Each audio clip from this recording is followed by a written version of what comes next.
peu. Ce moulin est unique au monde. C'est-à-dire qu'il y a d'autres moulins agricoles quand ça se dit, je crois qu'il y en a 6 ans. Quand ça se dit, il y en a bientôt un à Nairobi. L'alimentation, c'est plus gros, c'est toujours plus petit, c'est plus lourd et ce sont plus légers que le remblai. Trop petit, donc c'est plus sympa. Léger, aspiration. On va décanter, on va récupérer les bouchées. Toutes les poussières. On va virer mon entassure. Mise en manche. L'air qui arrive. Là, vous avez entendu le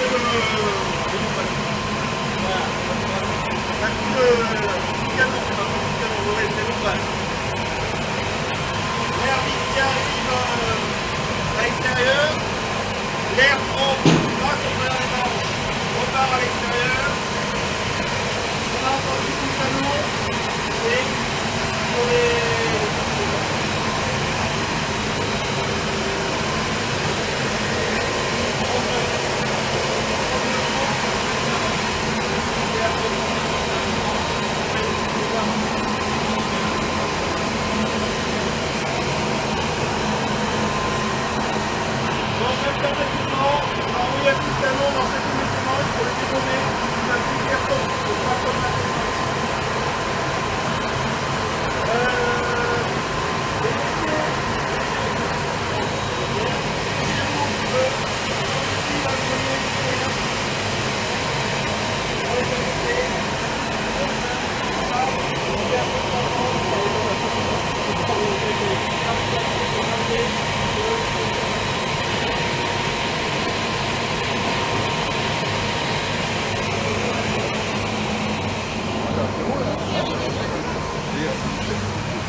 Et le maïs en fait il va monter et le blé il va descendre.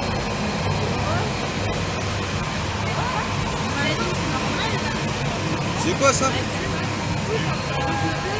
Oui, ce blé. Il y a des grains qui bougent.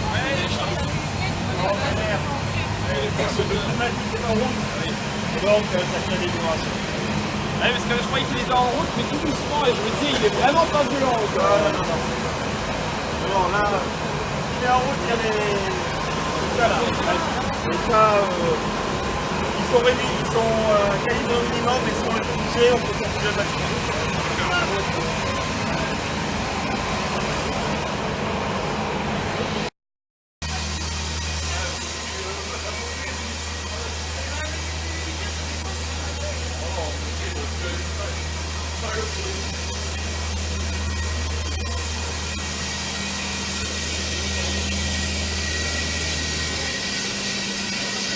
Alors, c'est la voiture. Donc une fois qu'on a enlevé tous les corps étrangers, on va écraser 20 empreintes. Si par exemple les niveaux de prix il faut les enlever, ce machine va pouvoir les détecter en fonction des paramètres qu'on va mesurer et elle va évacuer. Donc si on aussi c'est pour photographie 20 empreintes. Cette machine qu'on a 2 donneurs. Cette fois-ci, photographie 50 millions de rappelés à l'heure. Et là, celui-là, il est content de le passer, celui-là, il n'est pas content. Quand on a une tour à la relique budgétaire, il va enlever le grain de malade. Les résultats, vous voyez un peu ici. Là, c'est un peu ici, là, c'est les 20% et là, c'est les 10%. Là, on est sur la couleur. Alors, là, on est sur la couleur noire et là, on est sur la couleur blanche. On a une machine monochromatique.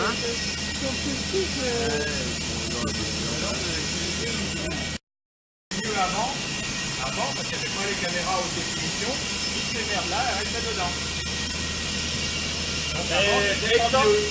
Exemple concret, vos tagliatelles. Vous commandez des tagliatelles aujourd'hui, vous avez des tagliatelles d'un jaune uniforme magnifique. Les tagliatelles, il y a 15-20 ans, merci pour la lumière, ça m'aide beaucoup. Il y avait des points noirs, ce qu'on appelle des mouchetures. Là, voilà, une moucheture. Ouais. Des mouchetures. Cette moucheture, ben, on trouvait des points noirs sur les tagliatelles. Aujourd'hui, on éjecte le grain de blé avec une mouchure, on éjecte le grain de blé avec une mouchure. Et donc les tagliatelles sont d'une très belle couleur. Ça sert de plus en plus pour trier les légumes secs. Ça sert de plus en plus pour trier un tas de choses, même les fruits, il y a différentes calibrations. Là, on a une machine obsolète noir et blanc. Maintenant, on arrive à trier sans multicouleur. Donc on peut trier tout ce qu'on veut. Encore un exemple du coup de canon pour dégommer. Est-ce qu'on pourrait trier de la poudre de lait là? Les particules sont plastiques quand même. Ça n'a pas d'intérêt. Est-ce qu'on pourrait trier de la poudre de lait? En fait, vous verrez, quand on fait des traitements sur la couleur, sur les particules volées, il y a parfois des particules qui utilisent une pile de service longtemps, qui brunissent. Mais sur les appareils comme ça, des fois, ça n'a pas peu d'intérêt parce qu'il y en a très très peu. Et réussir à éjecter des particules à 200-300 microns, c'est pas sûr de la pertinence de l'éjection. C'est-à-dire que ça enverrait beaucoup de particules à côté pour pouvoir récupérer les particules parce qu'il y a plein de statistiques granulées par ça. Oui, granulées dans la graisse. Et en plus, il faut que ça soit un peu sec. Là, il y a quand même de la gravité. Je pense que la poudre de lait serait un peu adhérente et il y aurait du mal à glisser. Donc là, vous avez un exemple de transport climatique. L'air plus produit arrive par là. L'air repart. Repart à l'extérieur. Donc, pour qu'un système soit bien réglé, on peut faire que le produit fasse un angle de 45.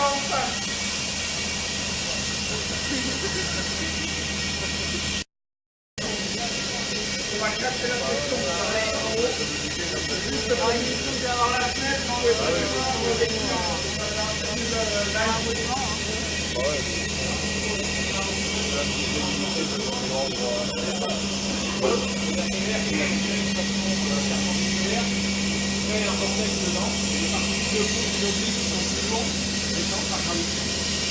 Alors, ça c'est quoi ça? Non, là ça se dit rien, ça transporte. Ah d'accord. Ça c'est... Ouais, ça c'est pour le fun quoi. Voilà.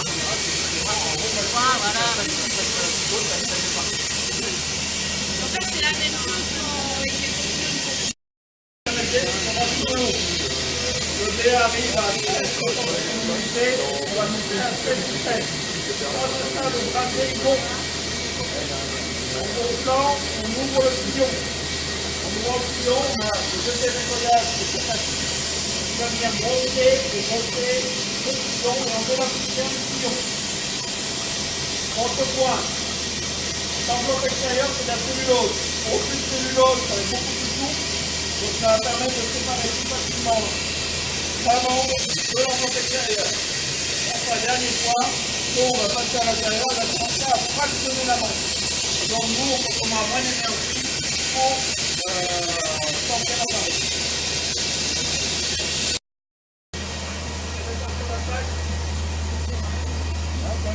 Ça bien. Je crois que t'étais en train de faire. C'est vrai. C'est vrai. Et un volontaire. Ce blé, il rentre d'un côté, sur la farine et du fond de l'autre. On est dans un process. Pour aller d'une machine à une autre, on utilise le transport pneumatique parce que c'est plus simple, parce que c'est plus facile, parce qu'il n'y a pas de résidus. Transport pneumatique, comme vous l'avez vu. Toute une machine mélange l'air tout produit. Ici, séparation de l'air et du produit. L'air est filtré et repart à l'extérieur. Donc il y a des cyclones partout pour séparer l'air et le produit. La seule différence, c'est que vous pourriez avoir dans le domaine des poudres de lait. Sur les poudres de lait, quand on fait du transport pneumatique comme ça, on vérifie l'humidité relative de l'air. Si votre poudre de lait est à 0,2 d'activité d'eau croise un air à plus de 20% d'humidité, elle se réhydrate et elle devient collante. Alors, la farine, c'est pas hyper collant malgré tout. Je sais pas si j'ai arrêté de gratter. Non. Ah ouais, on fait aucun. Il y a certains moulins qui font de la surpression pour éviter que l'air extérieur vienne contaminer à l'intérieur. Autrement, c'est pas grave. Donc, la mouture, on va descendre en bas. Donc, notre mélange blé, un blé. Il arrive ici, il est nettoyé, il est préparé. On va le passer entre deux cylindres. Voilà le premier cylindre, vous avez son jumeau juste à côté. On va passer entre deux. C'est pas simplement un travail d'écrasement, c'est un travail d'éclatement. de cet éclatement ou d'autres non.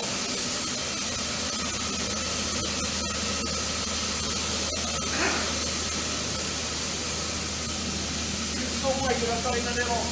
Alors, de cet éclatant, on obtient un mélange de tout ça. On appelle la boulante.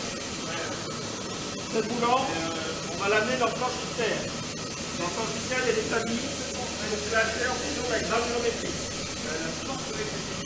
Ça, c'est supérieur à 900 microns. Ça, c'est entre 900 et 500 microns. Ça, c'est entre 500 et 250 microns. Ça, c'est entre 250 et 150 microns. Et la farine inférieure à 150 microns. La farine, là, on vient en produire 10%. 10%, c'est pas suffisant. Il va falloir qu'on aille chercher la farine là-dedans. Ça, c'est ce qu'on appelle. Alors, On va utiliser ton premier passage, la première montée, c'est en gros 10% de farine. voilà.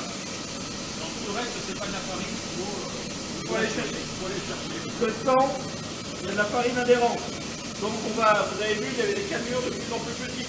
Donc on va gratter le son pour aller chercher la farine adhérente. En plus, c'est là où il y a la protéine, où il y a l'acide protéique. On va gratter pour obtenir l'acide protéique. À la fin, on a un son à peu près comme ça, qui appartient à l'alimentation animale, ou pour faire du pain au son. Grosse semoule moyenne. On va les envoyer sur des appareils différents qui vont écraser. C'est-à-dire, vous avez ouvert une autre machine où là c'est des cylindres lisses qui se passent. C'est juste un phénomène d'écrasement. On va réduire la granulométrie. Donc celui-ci, on retrouve ici, on va obtenir cette farine. Ici, on retrouve ici, on va obtenir cette farine. Enfin ici, c'est les tunnels. On appelle les tunnels. Pareil, cylindre lisse, on les retrouve ici, on va obtenir cette farine.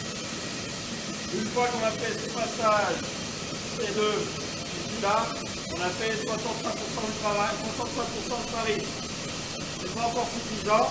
Donc là, vous voyez, il y a encore de la farine adhérente sur les sons. Donc on va aller sur d'autres machines, on va écraser à nouveau, écraser à nouveau, écraser à nouveau.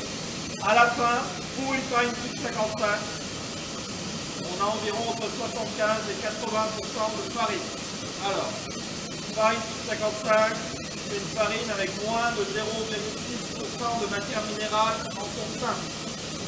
Plus on rajoute de son dans la farine, plus on augmente la proportion de matière minérale, plus on augmente le taux de sang. En France, farine type 45, c'est la plus blanche, farine type 150, c'est la farine complète. Entre, vous faites ce que vous voulez. Une farine complète, c'est pas un grain de blé qui a été broyé. Ce sont toutes les farines, c'est un remélange de tout ça. C'est-à-dire qu'à chaque fois, on sépare plus. À chaque fois, on sépare tout et on remélange pour faire une farine complète.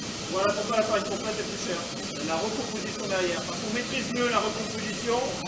Après, sinon, c'est de la farine de meule. Oui, oui, la farine intégrale aussi. Farine intégrale, oui, ça c'est la farine complète. C'est là, la farine de meule, la meule elle est grasse. Notamment.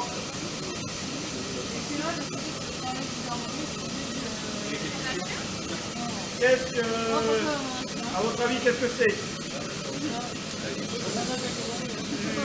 Les issus. Ça c'est une claqueur froide. Ça c'est du germe. Le germe de blé. Donc le germe de blé, quand c'est un broyage sur une meule, on le broie, ça se retrouve dans la farine. Donc il y a plus de Le germe de vitamines. blé, en fait, c'est la petite partie de l'amande, en fait. C'est en dessous de l'amande, normalement. En dessous de l'amande, genre une enveloppe. Non, c'est plutôt comme une petite racine, on va dire. D'accord. Si je me trompe Le pas. germe et beaucoup de matière grasse. Le gras, c'est la vie. Et donc ça J'ai tous mes cours référencie, sur la farine et on veut tout. pas qu'on fasse- Ah, vous en avez fait? Bah non, C'est moi. pour ça que la farine de meule a une DLUO de Après, je 12 sais pas mois, s'il y en a peut-être d'autres alors qui ont que fait. la farine normale de cylindre a une DLUO de 12 mois. Parce qu'il y a une proportion de germes plus importante. Le germe de blé, c'est bien ce qui est contenu en dessous de l'amande. c'est Voilà, le- c'est la petite partie. C'est en haut d'un grain. Quand on voit un grain, le germe, c'est ce qui est. Ah oui, j'ai bugué là. Tout dépend comment tu prends ton grain, quoi.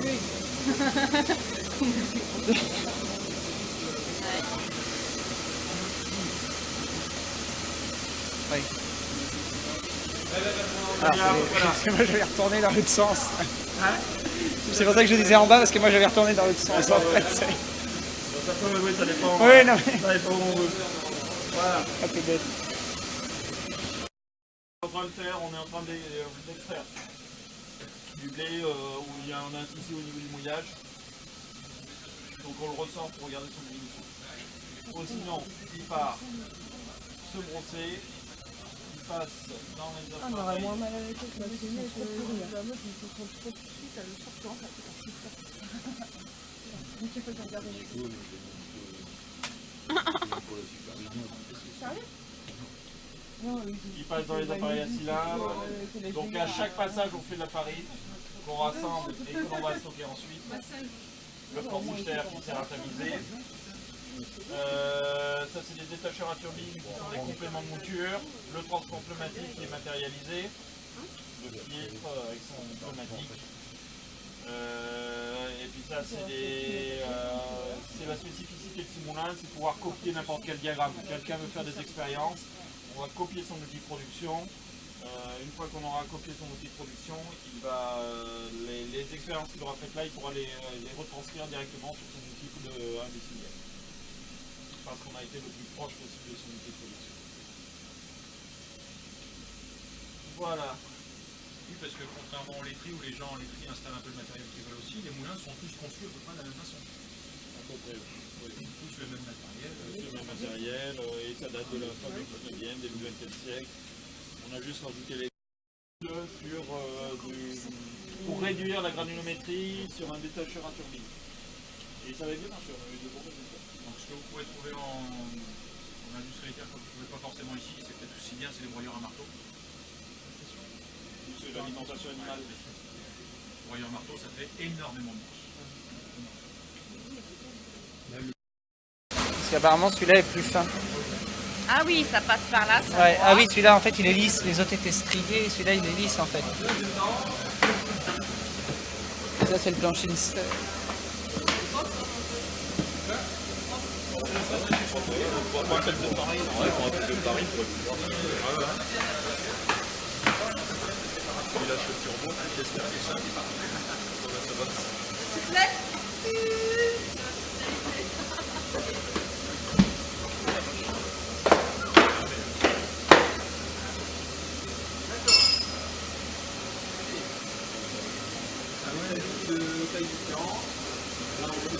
Là, tapotin.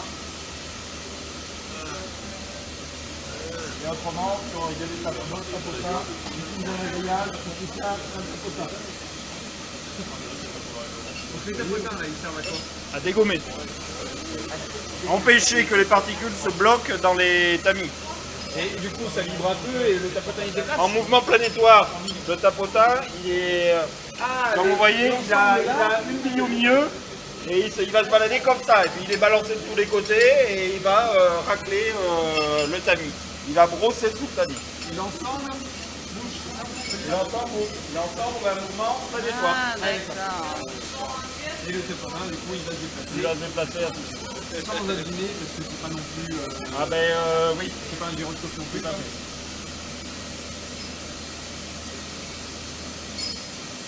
Excusez-moi, faut juste que je fasse un petit peu de tour. Vous n'avez pas des tamis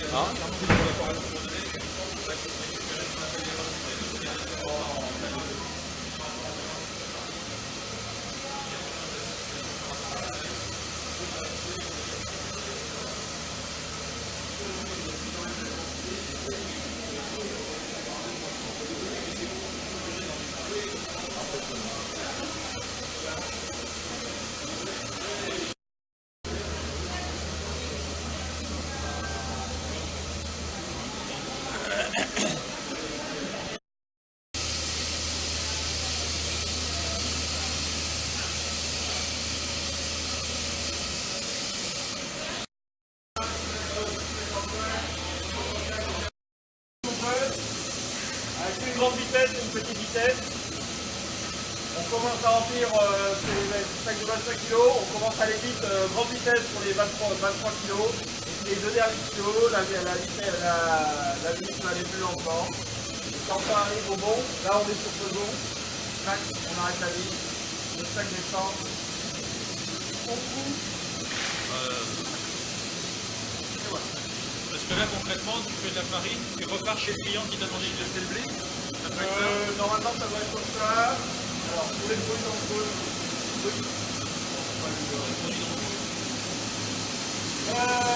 LRD, vous connaissez?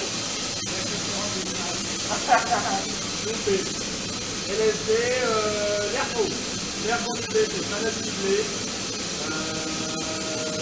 L'ergot puis LSD. Donc on a fait des expériences sur le taux de LSD. Enfin, le taux d'ergot, de l'alcaloïde présent, avait composé des moutures avec des blés remplis. Ça, bien sûr, on les a parmi en constellation.